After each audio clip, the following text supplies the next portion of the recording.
இந்த லக்கண புள்ளி தான் நம்முடைய வாழ்க்கையை, வாழ்வாதாரத்தை, பொருளாதாரத்தை, செயல்பாடுகளை திட்டமிடுகிறது. இந்த லக்கண புள்ளி வாங்கிய சூரியன்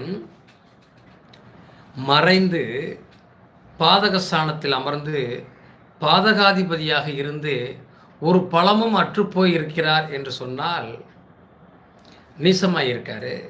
6, 8, 12 மறைஞ்சு பாவகிரகத்தோடு சேர்ந்து இருக்காரு அப்படின்னா, தாம் அப்பாவளி பூர்வீகமாக இருந்தாலும் சரி, பொருளாதாரமாக இருந்தாலும் சரி,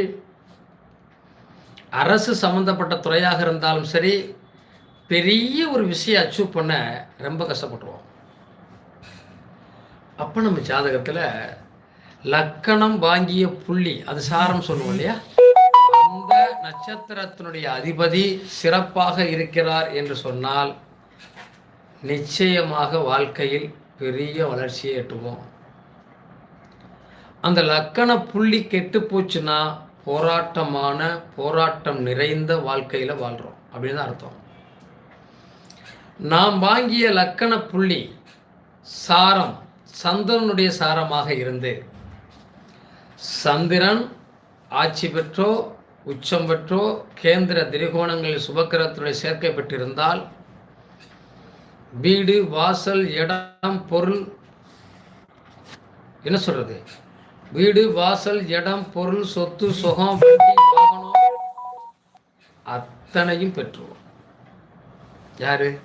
சந்திரனுடைய சாரம் பெற்று, அது வளர்புரை சந்திரனாக இருந்து, நிச்சயமாக அந்த சந்திர பகவான் கேந்திரங்களில் திரிகோணங்களில் இருந்து சுபக்கிரகத்தினுடைய பார்வை பெற்று அல்லது ஆட்சி பெற்று உச்சம் பெற்றிருந்தால் மிகப்பெரிய வீடு, வாசல், இடம், பொருள், சொத்து, சுகம், வண்டி, வாகனம் எல்லாமே இவருக்கு உண்டு.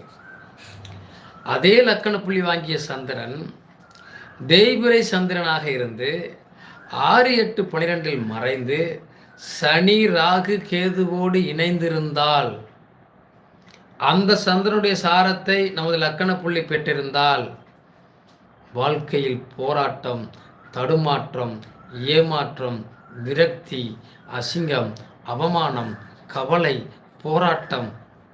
அடடா, ஒரு லக்கண புள்ளிக்குள்ள கடவுள் ஒரு மனிதனுடைய வாழ்வாதாரத்தை எப்படி தீர்மானித்திருக்கிறார், எவ்வளவு பெரிய விஷயங்களை அதில் திணித்திருக்கிறார், எவ்வளவு பெரிய சுகமான விஷயங்கள், சோகமான விஷயங்களை எழுதியிருக்கிறார். அங்கே சந்திரன் லக்கண புள்ளியை அடைந்திருந்தால், நமது லக்கணம் வாங்கிய புள்ளி சாரம் சந்திரனாக இருந்தால், அவர் 6, 8, 12 மறைந்தோ, ராகு, கேது, சனி சேர்க்கைகள் பெற்றுவிட்டாலோ வாழ்க்கையில் மன சஞ்சலத்துக்கும் மன கவலைக்கும் உடல் ஆரோக்கியத்துக்கும் பெரிய பங்கை எடுக்கிறோம். ஏண்டா இந்த ஜனனம் எடுத்தோம், ஏன் இந்த உலகத்தில் வாழ்கிறோம் அப்படின்ற நிலைக்கு தள்ளப்பட்டிருக்கிறோம். அப்போ இந்த சந்திரனுடைய சாரத்தை நம்முடைய லக்கண புள்ளி பெற்றிருந்தால் நிச்சயமாக அந்த சந்திர பகவான் ஆட்சி உச்சம் பெற்றிருக்க வேண்டும், மிகப்பெரிய வளர்ச்சியில் இருக்க வேண்டும். அந்த சந்திரன் நாம் பார்ப்பதற்கு வாழ்வாதாரத்துக்கு மிகப்பெரிய ஒரு சவாலாக இல்லாமல் பலமாக இருந்துவிட்டால் நமக்கு வேண்டிய அத்தனையும் கொடுத்துருவார். சந்திரன் தாங்க மனசு, சந்திரன் தாங்க உடம்பு, சந்திரன் தான் சுகபோகமான வாழ்க்கை. பாசம்னா என்ன? அம்மாட்ட கேளு, அம்மான்னு சொல்லக்கூடிய உறவு எது? சந்திரன். இந்த உறவுக்கு ஒரு அன்பு என்ற விஷயத்தை திணித்து காட்டக்கூடியது யார்கிட்ட இருக்கு? அம்மாட்ட இருக்கு.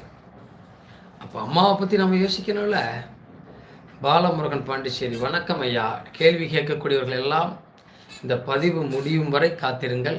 போது திட்டமிடுகிற போது அதில் நாம் வெற்றி பெறுவதற்கான வாய்ப்பை கொடுக்கிற போது அந்த வாய்ப்பை பெறுவதற்கான வாய்ப்பை கண்டிப்பாக நாம் அடைய வேண்டும் என்று சொன்னால் லக்கண புள்ளி நமக்கு ரொம்ப ரொம்ப முக்கியம். இந்த லக்கண புள்ளியை சரியாக அமைத்து கொள்ளாத போது நாம் சிக்கலையும் சிரமங்களையும் அடைகிறோம்.